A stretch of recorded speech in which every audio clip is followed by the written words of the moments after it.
I'd like to welcome you to today's Congressional Biomedical Research Caucus.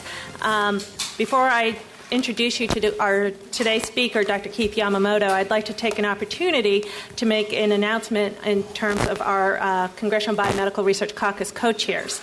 As you know, the caucus has prided itself throughout the years as being a bipartisan caucus. Currently chairing the caucus on the Republican sides are Representative Mike Castle and Brian Bilbray, and on the Democratic side has been Rush Holt.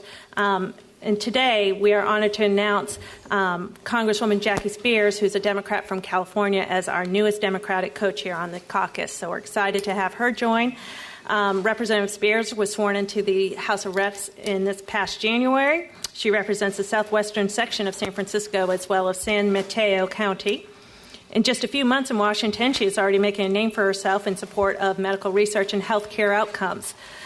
She's introduced legislation that would educate expectant mothers across the country on the value of umbilical cord blood stem cells, a bill that adopts many Institute of Medicine's recommendations for improving follow-up of care for cancer survivors, and the MRSA Infection Prevention and Patient Protection Act. So we're pleased to have her on board. To move this along, I am also very honored today to be able to introduce to you Dr. Keith Yamamoto. Keith is a member of the UCSF, or University of California, San Francisco faculty, and he has been since 1976. He is currently a professor of cellular and molecular pharmacology and executive vice dean of the School of Medicine at UCSF. He was a founding editor of the Molecular Biology of the Cell and serves on numerous editorial boards and scientific advisory boards. He serves on committees focused on public and scientific policy, public understanding and support of biological research, and science education. He has served on the Coalition for Life Sciences since 1996, and for the National Academy of Sciences, he chairs the Board of Life Sciences. Keith has long been involved in the process of peer review and the policies that govern it at the NIH, serving as the chair of the Molecular Biology Studies Section, member of the NIH Directors Working Group on the Division of Research Grants. He's chair of the Advisory Committee to the NIH Center for Scientific Review. He's a member of the NIH Directors Peer Review Oversight Group, member of the CSR Panel on Scientific Boundaries. How many different peer review groups are there? I'm just going to keep on rattling these. Member of the Advisory Committee to the NIH Director and co-chair of the Working Group to Enhance NIH Peer Review. So with all that background, he is here today to talk to you a little bit about how science is funded and distributed. So without further ado, excellent. Thank you. Thank you. It's nice to be here. Thank you all for coming, although I know you just came for the lunch. At least that's what happens at UCSF. I'm going to talk a little bit about what happens in peer review, and let me just introduce it by imagining with you. If you picked up the Post this morning or hit your favorite blog and read that a special interest group of citizens had managed to get control of $30 billion of federal money, including people in your district, and they were spending it on themselves. And so it sounds like a big scandal, but in fact, that is the NIH peer review system. So what that does, that story does, I hope, is to underscore for you that that in this peer review system is our intrinsic complexities that I'll talk about, and strong responsibilities that scientists have, that the federal government, the NIH has, federal government has toward your constituents, to be able to carry out this process well and wisely. And I'll take you through some of the complexities of it, but the bottom line that I'll make is that it is a terrific system, not one that cannot be improved. I'll make that point as well, but one that really works extremely well. So let me start here, and this will serve to underscore why I'm talking about the NIH. And what this says is that support of biomedical research in U.S. universities is overwhelmingly carried out by the federal government. Public funds coming into a number of agencies, about 85% or so of the research carried out in biomedical research in U.S. universities is federally funded. That is as it should be, in my view. We can talk about that if you'd like. And about 85% of that money is, in fact, the federal money is also coming from NIH. So it really is the major funder and the reason that we're focusing on NIH peer review today. Other private agencies, industry make up a small amount of the total. And increasingly, as you know, states are getting involved in this as well. I happen to be from one that is putting $3 billion into stem cell research, for example. And we can discuss the wisdom of that. I guess I already tipped my hand by arguing that, in fact, if the federal government that should be supporting this kind of research, I think that the fact that California and other states have jumped into the stem cell issue, in my view, is really reflecting the fact that the federal government had defaulted on its responsibility in that regard, and the states decided to do it. But it's not without complexities, and again, that's something that I'm not planning to discuss, but we can discuss if you'd like. Okay, so the NIH is the big gorilla in the room, and I just want to show you a couple of quotes that point out that, in fact, the federal government has long supported biomedical research. This is not something that's come new. It's a recognition of responsibility that has long been around. Here's a quote. Research is always something of an adventure. The more freedom it enjoys, the more likely it is to achieve important results. That in 1935 from the National Resources Committee on a report on research. Here's an even stronger point. The only possible source for adequate support of our medical schools and medical research is the taxing power of the federal government. Such a program must assure complete freedom for the institutions and the individual scientists in developing and conducting their research work. And this from the Surgeon General, Thomas Perrin, in 1945, notable date because it was the year, in fact, it was just a couple of months before the NIH peer review system was launched at the beginning of 1946. So this was sort of the precursor to this strong statement of the importance of federal funding for biomedical research was the precursor to, in fact, the system that we're going to talk about today of peer review of biomedical research by the NIH. So here's the sort of outline of the talk, where we're going. We'll talk about NIH peer review. What is it? How does it work? I'll claim that it's the best system. So why is it? Why do I claim that? What makes it the best? Are there alternatives? What else is there out there of other mechanisms for supporting research? And why do I claim they're not as good? Is it perfect? No. Well, and you may have seen recently stories suggesting that there are concerns or perceived problems about NIH peer review in particular. What are those? What's behind them? And if there are issues, how might we address those issues? What's already ongoing? What can be done to enhance the quality of the process? Okay, so that's the tour. So let's just start in turn then. What is peer review and how does it work? Oops, sorry. So NIH peer review is evaluation by scientists, biomedical scientists, this is the special interest group I was talking about, of the scientific merit of the research or proposed research of other scientists. The NIH budget is, as you know, is around $30 billion. And the great majority of that, over 80%, is allocated by this peer review process. So that's the control of the funds that I was talking about by the scientists themselves, spending it on themselves. The process is managed by an NIH agency called the NIH Center for Scientific Review, CSR. I'll probably use that term. And notably, the CSR within NIH is independent of any of the topical institutes. So the institutes themselves, as you know, are the agencies within the NIH that actually have the funding dollars. And the Center for Scientific Review is independent of any of them, essentially is their agent for evaluating the quality of the research projects that are proposed. The reviews themselves are executed by committees called study sections. We're going to talk a fair amount about study sections. Study sections are groups of expert scientists in a given area of study right? And these committees are made up of volunteer extramural scientists, work outside of the NIH campus itself, that have signed on to carry out this service of evaluating grant applications.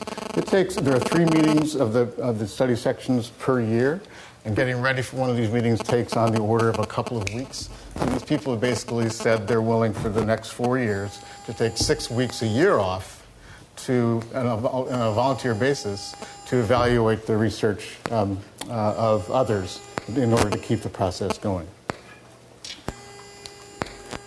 So I'm not going to go through this. You know the NIH. Let me get rid of this. You really do want to throw them across the room. The NIH is a loose federation of 27 separate institutes and centers. It's within the Public Health Service and HHS, as you know. And this is a familiar list of the topical institutes. These are the guys that actually fund the biomedical research grants. There's other centers, the National Library of Medicine and so forth, and this guy in green, for those who are not in the first row, it says Center for Scientific Review. That's the little agency that's involved in actually carrying out or overseeing the review process. So the Center for Scientific Review then oversees the referral and review of all of the grant applications that come into the NIH, and that in a normal year, not this year because of the stimulus, but in a normal year recently, that's amounted to about 80,000 grant applications per year, coming in for 3 deadline cycles. You can add about 22,000 more onto that number for this year because of the stimulus. The CSR also oversees itself the review of about 70% of those. The other 30% are done in the institutes, and we can talk about that if you wish, but it's very similar process. And there's a set of these integrated review groups, and you may be looking at the names of some of them, and you can see that and these integrated review groups themselves house 10, 12, 14 study sections in the general area of the integrated review groups. Right? So there's over 300 study sections that are housed under these 23 integrated review groups. And you can see, if you're close enough to read them, you can see that some of them are very basic in nature, cell biology. Some of them are very focused on clinical topics, renal and neurological sciences, and so forth. So there's a big range of the kinds of science that they cover, the nature of the research that goes on in that given area, and then each of those areas is then carved up into 10 or 12 or 15 study section panels. So an important aspect of this is that every grant that comes into the NIH is actually reviewed twice. Right? And we're talking about the first level of that review, which is the study section. This is the Committee of Expert Scientists, as I said. Their stock in trade is they're supposed to know stuff about this given area, their knowledge. And their sole role is to assess the scientific merit of the application, right? Serve as peer scientists in that area that are knowledgeable in that area, that are going to make a call on how good they think this is with respect to its scientific merit. From there comes their product is a score. We'll talk about how the scores are set up. But their product is a score, and they then send that on to the second level of review. And they say, here's our assessment of the merit of this application. And they send it on to the institute, the topical institutes that have the money and are going to make a decision about whether they want to spend their money, given the merit review, make a decision on whether they want to spend their money on this research project. The group that makes that decision is called the Institute Council. It's made up of both scientists and non-scientists. So there are patient advocates, there are interested lay people, there are attorneys, there are clergy, and so forth. Their stock in trade is that they've got the money. Right? It's the institutes that actually get the budgets from Congress. And their job is to assess the relevance of the study to the interest, the portfolio of that institute. Okay, so it's this process, the peer review process, the scientists themselves that are making the call that we're going to spend the rest of the time focusing on. Okay, so actually, would you just turn that a little bit to get it onto the middle of the screen? Terrific, thank you. So last year, I co-chaired a committee that was at the NIH that was involved in really the first full assessment of the NIH peer review process. About 8 years earlier, there had been a focused review just on the topic areas of the study sections that I was involved in, that Bruce Alberts chaired. But this is the first time under Dr. Zerhouni, the director at the time, that the whole peer review system, that he said, just open it up to look at the whole thing, see what, get under the hood and see how well things are working, make some suggestions of things that might improve it, make proposals of ways to try to move forward to improve the process. And the goals, so there went through a little over a year-long process. The goals were to review the process that would motivate the top scientists to serve in the review process itself. Like everything else, like all the things that you do, the quality of the product in the end depends on the quality of the people involved, right? And so the nature of this whole endeavor, this whole scientific endeavor in this country, is dependent upon the volunteer efforts of the best scientists there are, right? If that works, then the product, the review, the quality of the reviews, all the other things will then follow as being good. So one of the things that we sought to do was to look for ways to really motivate getting the best people involved. To think about a rating scheme, a scoring scheme, that would accurately reflect the potential impact of the project that was being proposed, how good the work was actually going to be. To look for evaluation and funding policies and mechanisms that would serve multiple types of science and scientists. And this is key. I'm going to come back to it a couple of times. And this is the one size clearly does not fit all.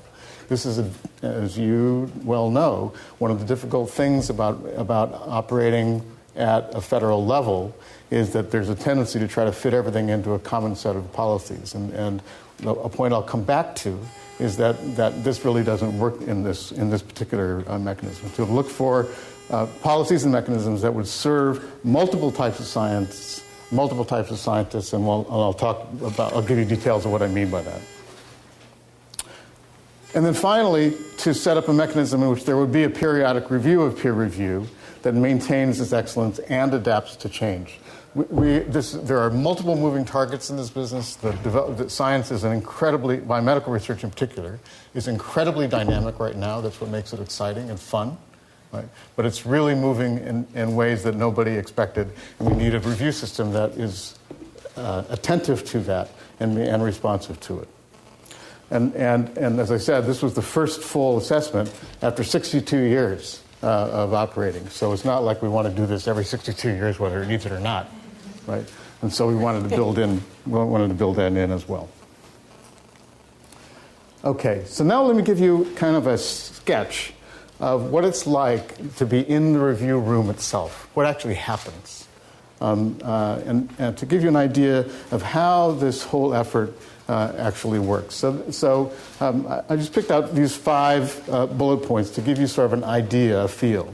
For those of you who know something about the way the NIH peer review process has been working, you will recognize that many of these bullet points are actually new policies that came out of that evaluation mechanism that we used, right?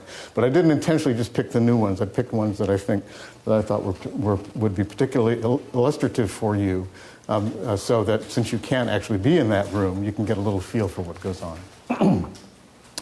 So beginning right now, the research plan, the kind of body of the grant proposal in which the scientist lays out what she plans to do for the next 4 or 5 years, is a 25-page, single-spaced tome. Right? It takes a couple months to write. Sometimes when you're a reviewer, you feel like it takes a couple of months to read. And beginning in January, that will drop to 12 pages. In that drop, there'll be a relative de-emphasis on presentation of preliminary data and experimental detail. Okay? Why is that good?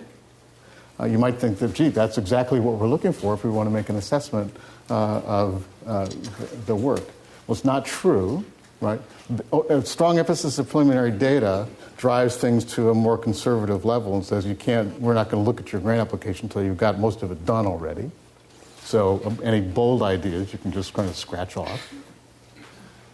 And a lot of experimental detail invites the reviewers to pay all of their attention to whether the magnesium concentration in the tube was written down correctly or not, right? And not whether the idea is really good and would make a really big difference if the project was carried out. So one of the things that we tried to do in shortening this was to remove stuff that was a sort of a distraction or led things in the wrong direction. And I'll get back to more discussion of this whole notion of emphasis on the quality of the idea over the experimental detail. Then before the study section meeting itself, the reviewers and the readers, there's a set of people that are reading the application. A couple of them have to write reviews. They're called reviewers. A couple of them have to read carefully but don't have to write anything. They're called readers.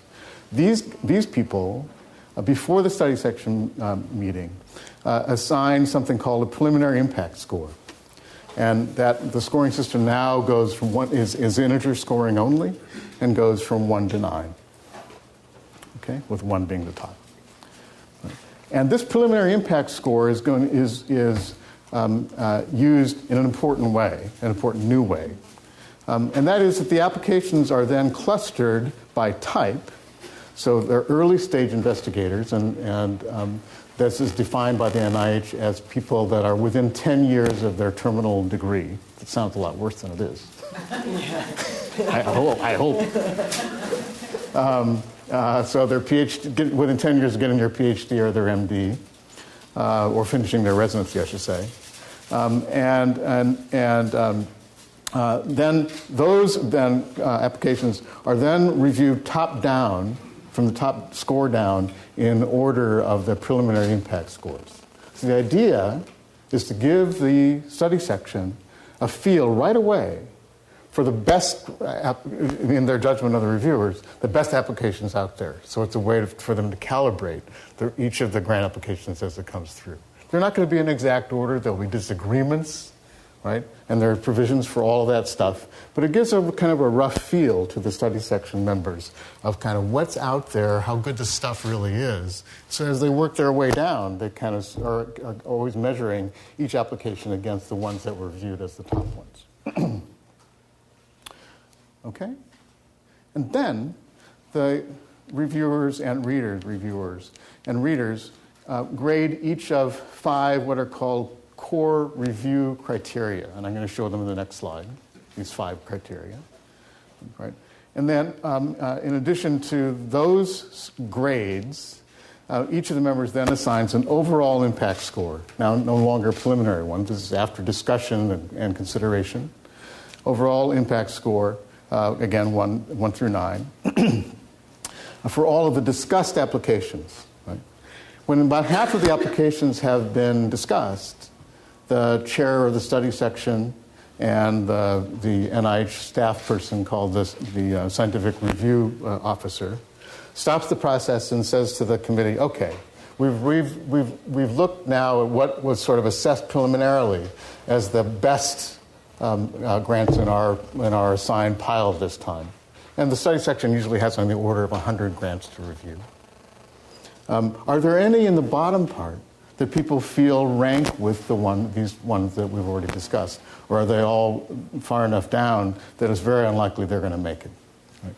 And again, always there will be people that say, yeah, I've got a couple that are down there that I think are terrific. Right? And so it's what I like to call the white ball system. If one reviewer says they want to discuss a grant, it gets discussed. Okay? So grants don't just go flail because they happen to get preliminary scores in the bottom half. Okay. So they grade each of these review criteria, and we're going to look at those in 1 second. And then these overall impact scores are then multiplied by 10 and average, so they end up, the scientist gets back a score that is somewhere between 10 and 90 with 1 decimal place. with no decimal places, between 10 and 90. In addition, they get these 5 criteria, core review criteria scores. Now, what are those guys, and why are they important? So here they are. So this is a set of criteria that we installed in 1997 after a long battle.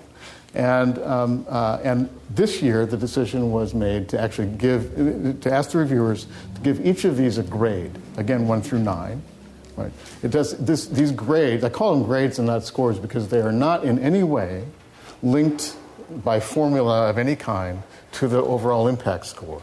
The sole role of these grades is to provide the applicant with as clear a view as possible of what the study section thought of the grant application with respect to each of these criteria. Okay, so I'll tell you as I go through them. I think I'll try to underscore why this is actually very useful. So what are they? And you can read the little bullets. I'm not going to go through them. Impact. How important is it that this work gets done? And you'd be amazed, or maybe not, at how many applications there are that if every experiment was done perfectly, you'd think, I still don't care. You know? You probably read legislation like this, too. Right? It wouldn't make a difference. It wouldn't advance the ball. So if it was done perfectly, it's not any good. And so you give that a crummy impact score. Right? And the applicant would know immediately, better not just retool this thing. I better go back and rethink it. Right? Approach. How good are the experiments? Are they well designed? Does the applicant take into account that there are little blind spots in every experiment, so there are caveats? Does he or she cover what kind of things might go wrong and alternative approaches and so forth? Innovation. Are there new concepts that are put forth? Or is it challenging existing paradigms? Is it developing a new methodology that would allow scientists to be able to measure things better or faster or with more acuity? How good is the investigator? Is she appropriately trained to carry out this kind of work? Did she pull together collaborators that would then kind of fill in gaps in knowledge that would allow the project to go forward? How good is the environment? Is the institution actually adding value to the capacity of this work to get done? So each of these guys gets a grade, 1 through 9, and in a snapshot, the investigator can tell based on, look at their overall score and say, oh, gee, I didn't get my grant, I got this crummy score. And they can scan these grades and see what it was that the study section liked or didn't like about each of the things. Right? So that's the idea, is to increase the transparency of what the reviewers thought that served as the basis for the score, while not having any formulaic link between these grades and the final score. This is where scientific judgment really comes into play, the same kind of judgment you use in what you do in your jobs on trying to craft legislation or convince people of your point of view. And it's that scientific judgment that we're calling upon the study section members to employ. So, what's so good? Is it really the best system, as I'm claiming that it is? Are there alternatives that are any good at all? Right? So I think the key things that I want to emphasize about these NIH so-called R01 type grants that we're discussing here is that it's a bottom-up system, that the investigator is free to sit down and write a grant application on anything she chooses, any topic, any methodology, any experimental system to use, right? Send it in, and have it reviewed by peers, people who have expertise in that area, and will make a call on whether they think this is really an interesting approach, will have impact, good experiments, and so forth, by fellow working scientists. What are some alternative methodologies that are used? I think this is the best system in the world. It's widely being emulated, but not everywhere. I think it remains the best system in the world. What are alternatives? And there are elements of these three alternatives as you work your way around scientific review support systems elsewhere in the world. You could have a central committee of big shots, central planning of research topics and projects. Okay? What's wrong with that is something else I'll come back to in a minute, and that is that our real knowledge of the way that biological systems works is still incredibly primitive. We really don't know very much in detail. And so having a central committee announce that this is going to be the set of topics that will be focused on, and these are the kind of experiments we'll carry out, is incredibly misguided. And it means that things will ratchet. You'll work your way through one area and say, whoop, that wasn't it, and go back to square one and start over again. So that doesn't work. You could have a hierarchical system of some kind, seniority, some important title, that would control the process. The problem with that is that the best research, or a lot of the best research, is done by young people. And this system, the NIH system, basically gives people what I like to call the freedom to fail. Because it hands over the reins of the research project to them. You write it, you figure out what you want to do, send it in, right?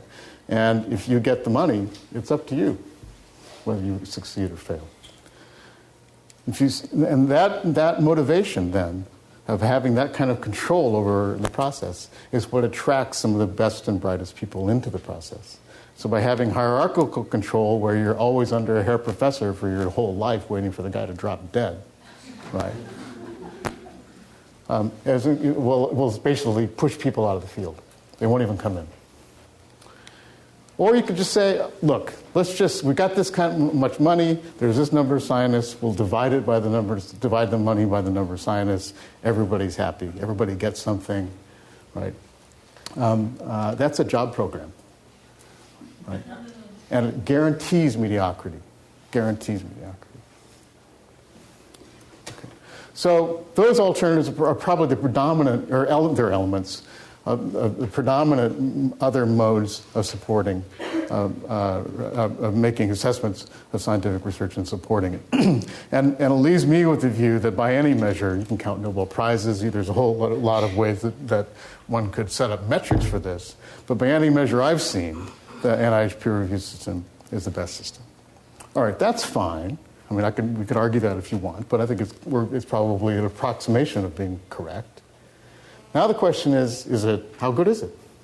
If it's the best system, is it, let's say, perfect? No. So is NIH peer review perfect? Are there concerns and problems, right? And you need go no further, and I actually went no further, than Gina Colada's story in the New York Times a couple of weeks ago. Okay, you probably all read it, or probably many of you saw it. So I pulled some quotes out of that story. Right?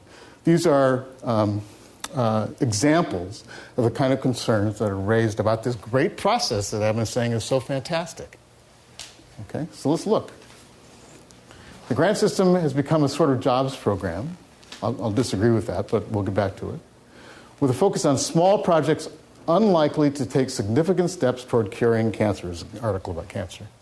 Gina's doing a series of stories on cancer research. The reviewers are timid about taking chances. Look at this one. There's no conversation about the grant system that doesn't have an incredible sense of consensus that it is not working. That from a former Rick Klausner, from a former director of the National Cancer Institute. Right? And then she caught me saying, the system is encrypted, allowing those in the know to do their own thing on the side. And I should have given you more context here. The element of that discussion was that people who do bold research with NIH dollars get those dollars by writing kind of conventional, linear grant applications, get the money, and then go off and do something bold. Right? And if you're not in the know, you just write down your best idea, you're dead meat. Right? So I would argue that's a problem. We'll get back to that. Okay, so this says, gee, for the best system in the world, this doesn't look so good. Where are we with that?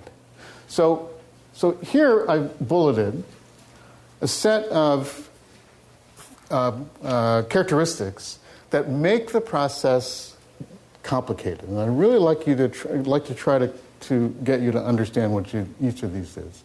So there are intrinsic complexities of the peer review process itself. I'm going to go through two of them.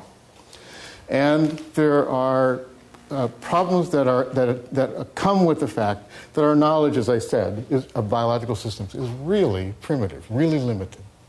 And those 2 points, complexities of peer review and limits of knowledge, right, make the process of peer review complicated and call into question some of these points that we saw in Gina's article and elsewhere. Right? So what are the 4 points? I'm going to detail them in a second, but let's go through them. Peer review embodies intrinsic conflicts of interest and things that you cannot get away from given the way the system works. Intrinsic conflicts of interest and conservatism. Right? NIH peer review operates on a massive scale across a broad scope. Right? So it's a big federal program. NIH peer review incorporates complex metrics for merit and success. You might think that those two wouldn't be so hard, but I'll show you that they are. And different types and styles of research need to be supported. And I'll try to make a case for why that is. All right, so let's look at these in turn. Peer review embodies intrinsic conflicts of interest and conservatism. The conflicts of interest that I'm talking about are not the kind that Senator Grassley's talking about, which are important, but that's not what we're talking about in the peer review context. The conflicts of interest I'm talking about are the conflicts that are seen by people, by your constituents, looking in from the outside at this sort of old boys club of people spending $30 billion on themselves. And from the inside, from the aspect of scientists, of fretting about the fact that we send in a grant application and who's sitting on the study section but our major competitor waiting to trash us. Right? Those are two important conflicts of interest. And the amazing thing about the way that the community has developed its sort of ethical system is that in general, of course there are exceptions, but in general, right, those conflicts are well addressed by the way that the community has set itself up to operate. And in general, that the old boy network doesn't operate. I mean, I've been to lots of study section meetings, and I'm always amazed by the fact that it doesn't count if you're a big shot. In fact, it sometimes counts against you. And so I think that it's remarkably well addressed. That intrinsic conflict will not go away, but the community has set itself up in a way that is able to address them well. We can discuss that more if you'd like. Conservatism, however, is a problem. By conservatism, what I mean is maybe best summed up by the phrase, if you think like I think you're smart. Right? So it says that the paradigm of the day is always going to be trenched in, right? And the way that people are thinking, if you're sitting on a review panel and someone sends in an application that aligns well with your thinking, you think, this is good.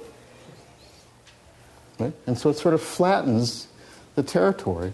And if somebody sends in a grant application that seems way outside of your kind of thinking, you think, this guy's a wacko.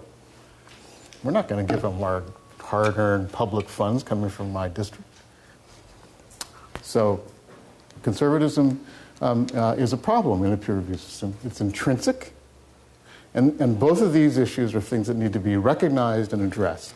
Right? If you're going to have a peer review system that you think is the best way to go about spending this money, making evaluation to allocate the money, then you need to acknowledge that those things are there and do something about them. And we'll talk a bit about what I mean by new policies. Okay, there's that one. Second point. NIH peer review operates on a massive scale across a broad scope. So the important point here is that the NIH funding system is not Howard Hughes. Right? Howard Hughes is great. They do fantastic things. But it's what I like to call a boutique program. They cherry pick about 300 fantastic scientists, give them lots of money, and let them run on their projects. Terrific. And it works. They do great stuff. NIH is not doing that. It says, we're going to take public funds and give everyone a chance to compete for those dollars. Right? So write something down and send it in, and we'll take a look at it. Right? So now we're talking tens, thousands, this year 100,000 applications coming in. A lot different from handpicking 300 people. And that scale, I would argue, is actually appropriate to the magnitude of the problems that we have an opportunity to take on, and to the paucity of our understanding of biological processes. We have to attack the problems on a broad front. It is actually useful to have lots of people working across the spectrum on different approaches. Third point. NIH peer review incorporates complex metrics for merit and success. What's so complex about merit and success? Isn't it almost absolute? No. So let me give you a couple of examples. If you were sitting in a study section meeting in charge of making this merit evaluation of applications, you might say, well, you really want experiments that are going to work. And you want experiments that when you read them, think, yeah, this is going to work. She's going to get the result she's looking for. She'll move the field forward. High feasibility, that's what I'm going to pay attention to. That's what has real merit. But, or you may think, no, that's just the obvious stuff. That's taking the next step, one step after another. I want something that is out there, something that will move the ball in a quantum leap, right? Not just step by step. It'll make a big difference, and I want something that's really bold. It'll have low feasibility. Which one of those gets merit? Or you may say, look, this is the National Institutes of Health. So I want stuff that's actually going to apply to human disease. Don't show me stuff in the worm, right? It's time to work on people, right? We have the opportunity to do that, right? So I want everything to have translational applicability. Three very, very different assessments of merit. Success? What is success? You might say, oh, well, success, it's obvious. A person writes down a set of experiments for 4 years, and they get them done in 3 years. Fantastic. That's success. Well, that would have been a big problem for Tom Cech when he sent in his grant application years ago to study an enzyme that was making a specific splice in an RNA in tetrahymena. Tetrahymena is pond scum. So here's a guy looking for a way to cut RNA in pond scum, writes a grant application to find the protein that's doing it, isolates the stuff, and there's no protein, and discovers self-splicing RNA. Right? So in a short time into his grant application, he departed from every experiment he proposed, took off with that discovery, and won the Nobel Prize. So a great thing and an instructive thing about the NIH peer review system is that it does not demand that you do the experiments you propose. It demands that you follow your nose, you make scientific judgments about what experiments to do next, right? Whether or not it's in your grant application. And if you move forward in ways that Tom Cech and others have, that depart from the grant application, you're a success. So how do you make that measurement? Okay? So now you can see that it's not that obvious. Those metrics are complicated. And they should be, right? But it makes the process then complicated. It makes it a bumpy road, hard to diagram, and makes people who see this bumpiness think, wow, there's really problems with this process. Not so sure. That complexity is probably really, really important. Different types and styles of research need to be supported, right? I'll talk about that in two contexts. Basic, translational, and clinical research. You're all familiar with what those are. And then what I'll call incremental research and transformative research. So let's look at those in turn. Basic, translational, clinical research. The NIH has long had this pyramid where, I don't know if you can see the numbers or not, where it's about 60% basic research, 25 translational, and 15 clinical.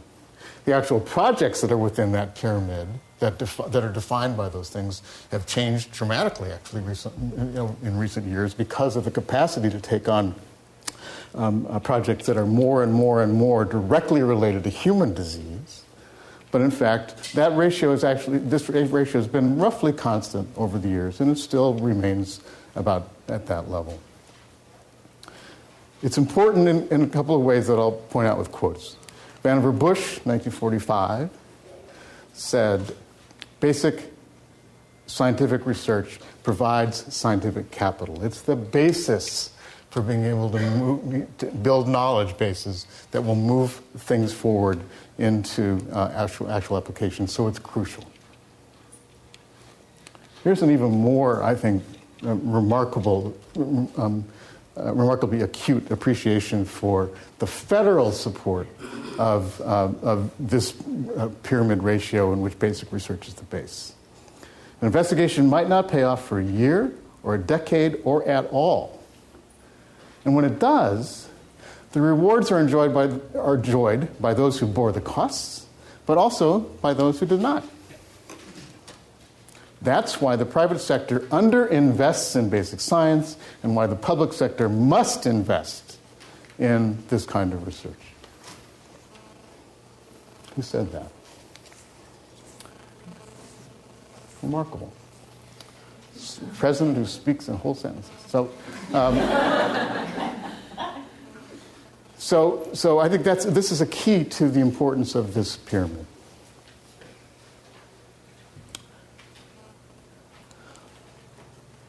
Now, what about this other style of research, we'll call it? Incremental, which I'm going to call day science, and transformative, which I'm going to call night science. Right? These are not my terms. These are the terms used in one of my favorite quotes that describes the way that science is done. And I hope you recognize that it's the way that stuff is done, including the stuff that you do. It's from Francois Jacob, who won the Nobel Prize in 1965. He's one of the first of the molecular biologists. And so he said this. It's fantastic. Day science calls into play arguments that mesh like gears, results that have the force of certainty, conscious of its progress, proud of its past, sure of its future. Day science advances in light and glory. Right? This is stuff that's pointed in a direction. You know the right experiments to do. You do them. Things move. By contrast, night science wanders blind.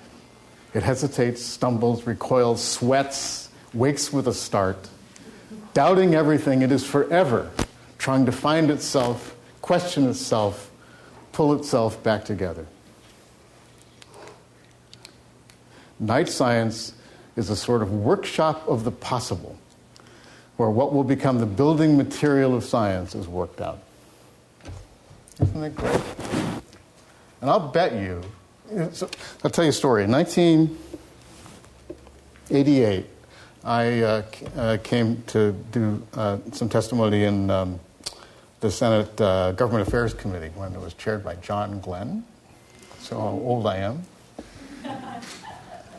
And I learned it was an interesting process, but I learned an amazing thing about legislation and legislative staffs, what you guys do, which made me realize that a legislative staff is essentially exactly the same as a scientific laboratory. It's true. First of all, it's you guys that do the work, not the professors. But more importantly, the choices that you have for who you're going to try to go work for are the same that the scientific trainees have. They sort of look over the landscape and see what the professor is like. You know, is he a bold and crazy person who's always thinking up crazy ideas, or is he Is he moving in linear ways and always making progress?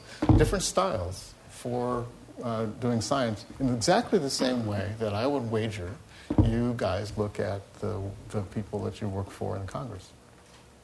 Exactly the same process. Right?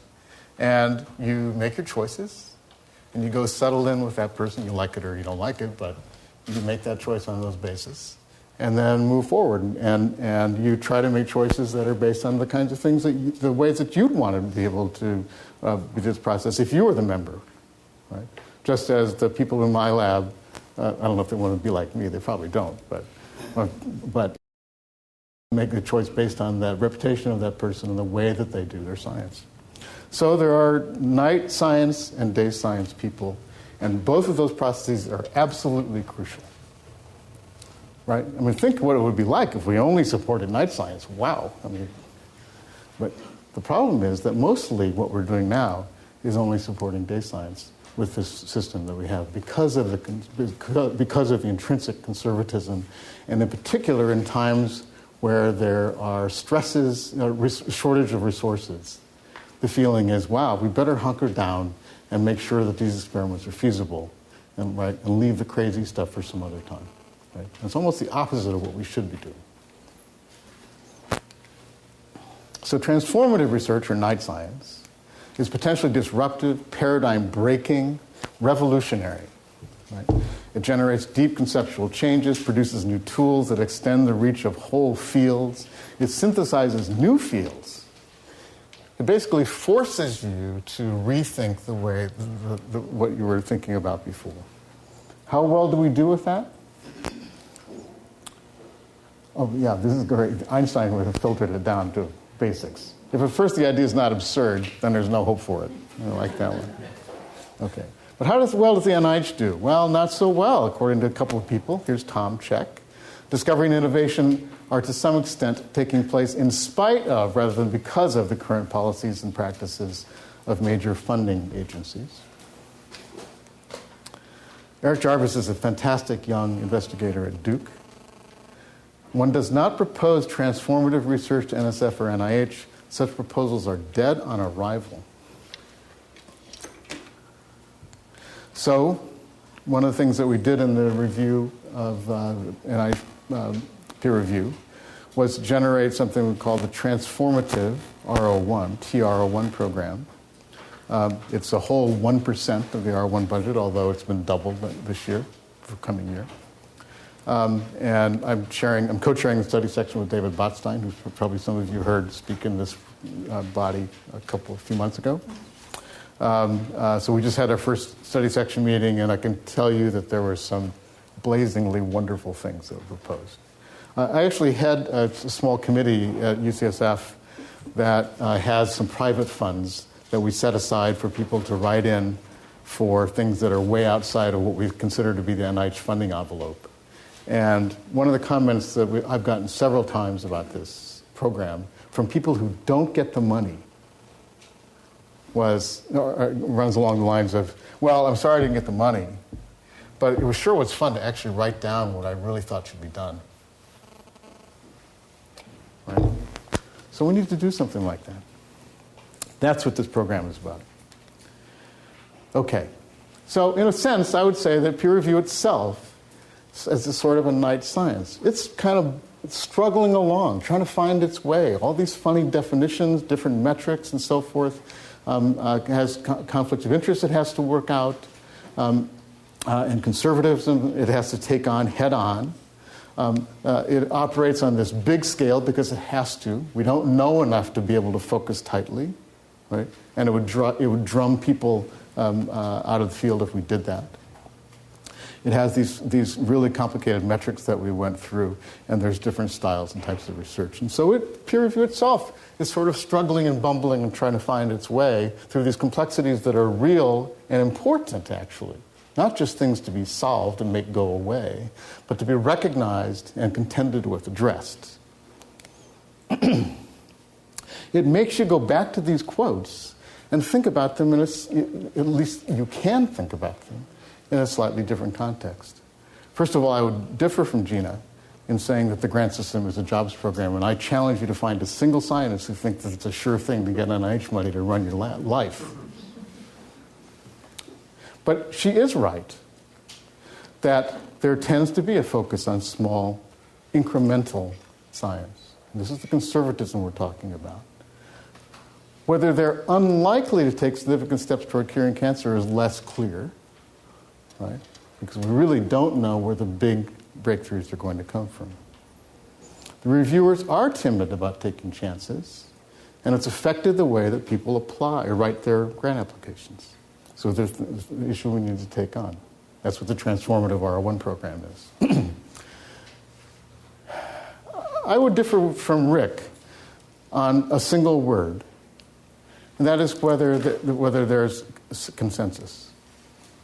There's a lot of people who say the program's not working, but when you drill down and talk to them, they all have different things that they think are not working. Right? There should be more clinical research. There should be less clinical research. Right? And these issues come up when the system is under stress, as it is when there's not enough funding. So we've just been through, as you know, 5 years of flat or less than flat funding. We have the stimulus, terrific, but we're worried about the cliff issue. And so there's a lot of people who look kind of over at some of their colleagues and the kind of research that's being supported and think, gee, if they would just support more of what I do, everything would be fine. Right? The fact is that a lot of that work is meritorious. Different approaches do need to be supported. And if we don't do that, it's a problem. And it's one reason why it is so crucial to be able to be moving toward what we scientists hope will be a stable set of increases in the way that biomedical research is supported. And we hope that you will support that in the work that you do. What's so bad about the system being encrypted, you might say? If you tell everybody the code, what's the big problem? Just tell everybody, look, just write. In fact, it's embarrassing that we actually do advise our young colleagues of this. Just write a kind of conventional application, and when you get the money, then do something that's going to be fantastic. And you might think, so what's the problem? That's fine. I think it's a problem. I think it sort of corrodes the peer review process. Why should you be a reviewer if what you're reading is not what the person's going to do? They're just kidding. Right? So then will that really attract the best reviewers into the system? If you're an applicant, there is a set of applicants, right? Not me, I guess, because I'm still going to have a grant, who won't abide that. Just say, screw that, I'm not going to do that. I'm going to say what I really think. And they get drummed out of the system. That's not good. So we're losing some really good people who choose not to come in or then eventually leave because they they won't go along with this encryption. Right? And finally, we actually do want the best ideas out there. And that's what we hope this transformative program will actually begin to bring forth. So, what do we do? And on this list is a set of things that are already well underway.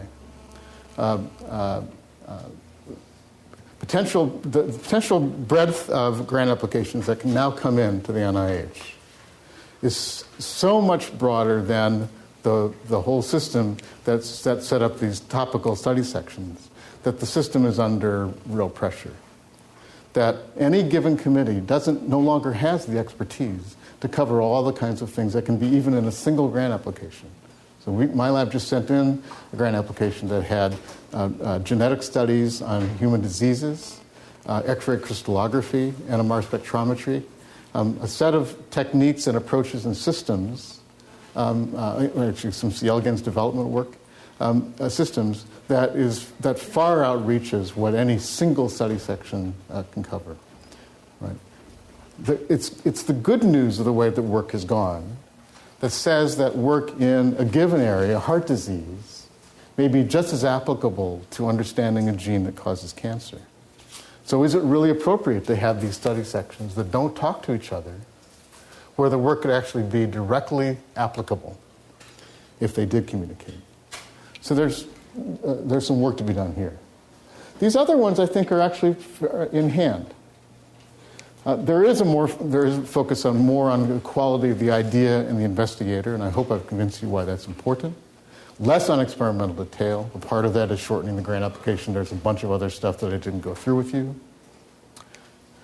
We hope that will serve to attract and retain the best reviewers. That and other elements that we changed will serve to attract and retain the best reviewers. We need an even greater focus on the support of young investigators. Some of you know the terrible statistics that have shown that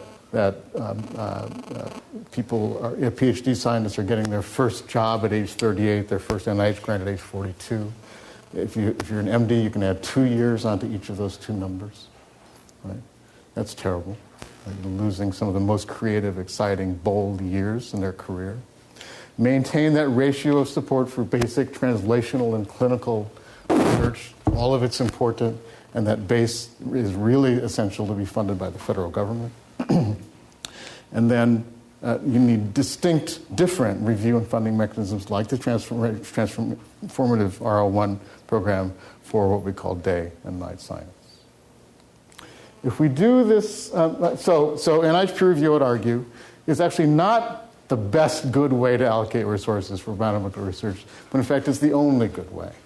Doesn't mean it doesn't have problems, doesn't mean that there aren't things to be worked on, right? Because the scope and magnitude of the enterprise generates both victories and challenges, because there are legitimate tensions between goals that, if there were enough resources, would happily be going along with each other, but when there aren't enough resources, turn out to compete with each other. That both scientific progress and the limited knowledge that we have about biology demand that we should look at the study section or concept again and be thinking about how to organize it better. But this ongoing commitment to excellence and enhancement offers continued promise for extraordinary scientific discovery and development. And I think what's exciting about that is that it really is operating now in hand with an administration that pays attention to science, with, we hope, a Congress that pays attention to science, and realizes the potential for scientific research, biomedical research in particular, but scientific research across the board, to make a real difference in our society. And I'll close with that, with a final quote from President Obama. We are restoring science to its rightful place. The days of science taking a backseat to ideology are over. Our values as a nation are rooted in free and open inquiry. To undermine scientific integrity is to undermine our democracy. I'll stop there. How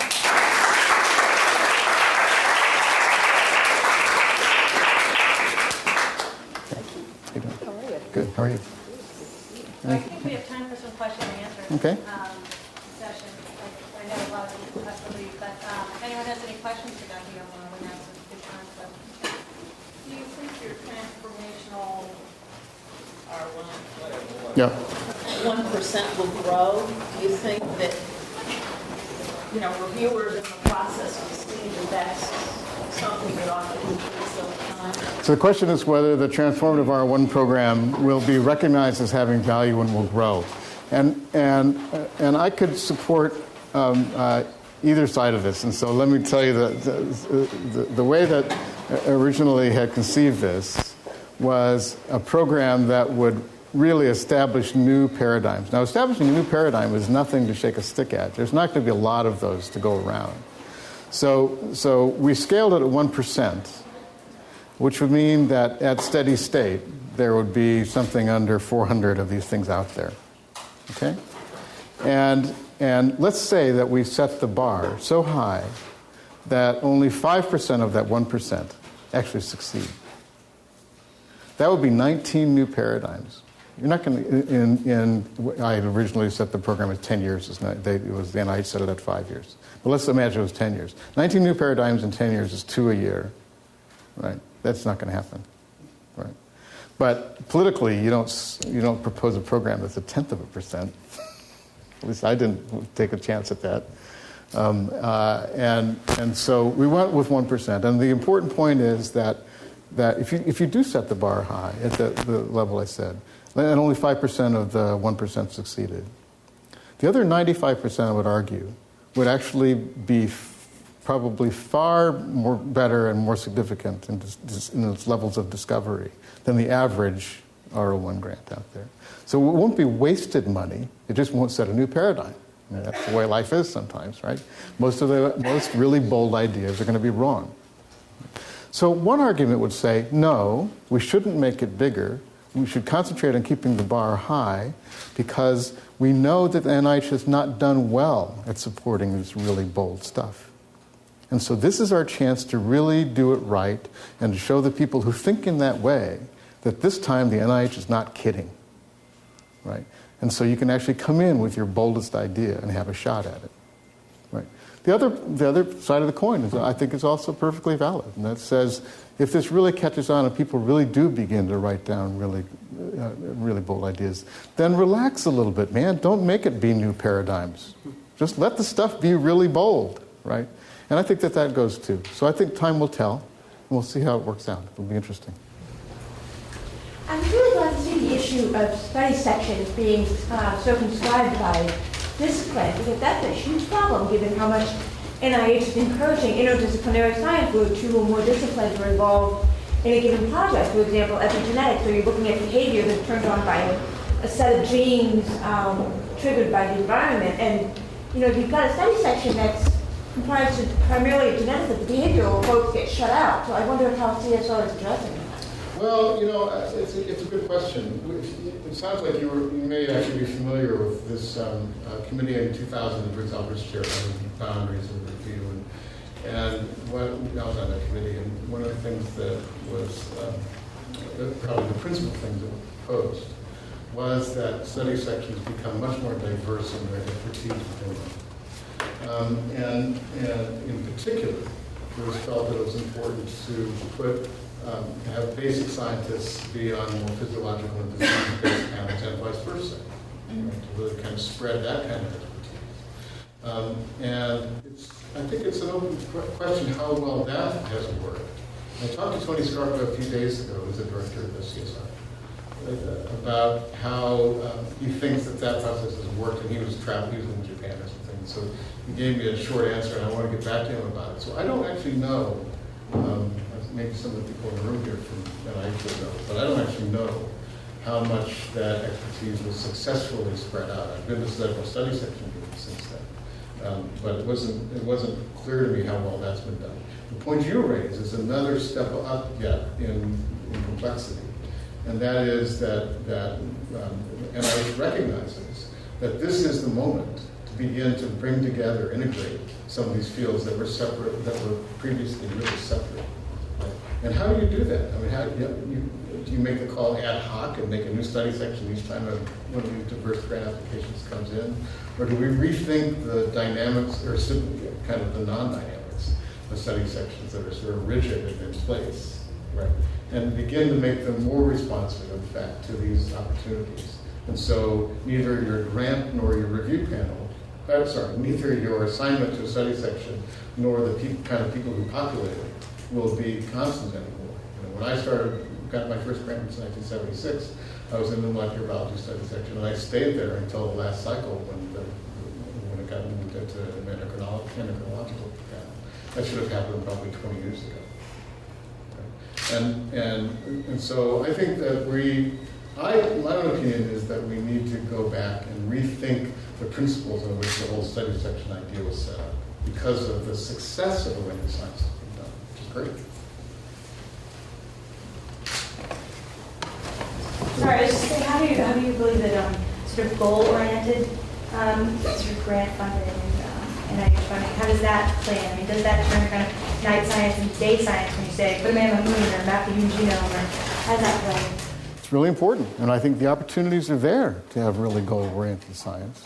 I would just really contend that we need to maintain the ratio. I think there's a lot of people in the basic science community who feel that this has really been tilted under Dr. Zerhouni in the direction of translational research. I'm not one of those people. I think that he did a terrific job of setting up the roadmap that actually paved that translational road, and it's now robust, right? But he didn't do it by changing that ratio very much, right?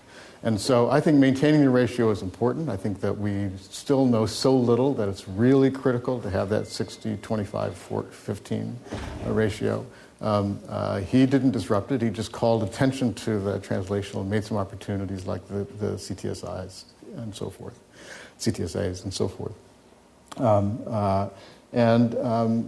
So I think that when the opportunity arises for that kind of directed research where it's clear that we can really move forward in this day science sort of way, we grab it, go for it, right?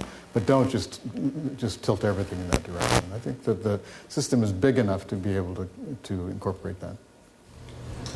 Hi, I work for the Parkinson's Action Network, and we've done a lot of work in terms of trying to get NIH to be a little more translational oriented. Yes. And we watch closely the enhancing peer review process, and I was wondering if there are any kind of systems or metrics that were kind of put in place to combat the conservatism, to actually see whether or not study sections or grant RO1s were actually becoming a little more innovative. Was there anything put into so NIH can kind of see the transformation of grants over the next couple of years? You're making a good point. And what the CSR has done already is to develop a new set of training metrics. And Tony Scarpa himself, the director himself, has met with over 300 study section chairs in 12 cities over the past few months. To work with them on the best ways to oversee the review process. And an important element of that is to really be attentive to this opportunity to support bold research. And there's an incremental aspect to this, and that is that the scientific community, when I send in a grant application, you're sort of putting your life on the line, right? And so just to say, oh, well, I think I'll just send in something really bold, right, is really, really putting yourself and your people in your laboratory at risk. And so it's going to take the kinds of changes that will make the investigators believe, right? And so simply having a program within any agency that says, look for the really innovative stuff, without doing something that makes the community believe that they can write innovative stuff, right, isn't enough. Right? Maybe that's what you're saying. And so I think there do need to be changes made like of that sort that are really visible and where the agency stays with it and doesn't back off and just make everything into just another program. Okay.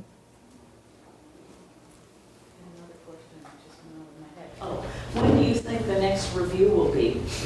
Not that I'm looking for you to start it, but I hope that it won't be 60 years the next time. I don't know. I mean, we have a new director, or we hopefully will soon have a new director confirmed. And so we'll see what Francis chooses to do when he looks over the information that's on the table. I really don't know. I'm on the Director's Advisory Committee, and so it's certainly something that I'll be pushing for, but there'll be a lot on his plate, so we'll see. Yes? The recruitment and retention piece, outside of offering more K awards and whatnot, I mean, what other measures can you do in the review process to keep and recruit new students? I'm really radical on this. I mean, I had proposed out loud a few years ago that first-time applicants should be funded at 50%. I actually calculated how much money it would cost, and I say that because if you think about this purely from an economic point of view, which some of you may think about it this way, these people are getting their first job at age 38.